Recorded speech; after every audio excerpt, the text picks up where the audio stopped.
1937च्या सुमारास doctor Carver व सुप्रसिद्ध उद्योगपती हेनरी फोर्ड यांची भेट झाली. पहिल्याच भेटीत दोघांची अंतःकरणं खुलली. एक निस्वार्थी कर्तव्यनिष्ठ सहकारी लाभला म्हणून फोर्डना समाधान होते, तर आपले स्वप्न खऱ्यामध्ये उतरवण्यासाठी आवश्यक ती दूरदृष्टी आणि संपत्ती लाभलेला मित्र पाठीशी उभा राहिला म्हणून डॉक्टर कार्वर खुश होते.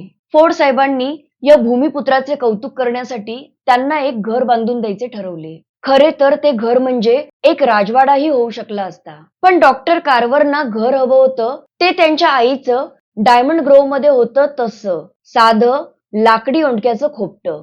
डॉक्टर कार्वर यांची मातृभक्ती पाहून फोर्ड साहेबांचे हृदय भरून आले. उत्तमातले उत्तम लाकूड वापरून ग्रीनफील्ड इथे कार्वर भवन उभारले गेले. डॉक्टर कार्वरना खूप आनंद झाला. त्यांची एक साधी इच्छा पूर्ण व्हायला सुद्धा किती काळ जावा लागला होता.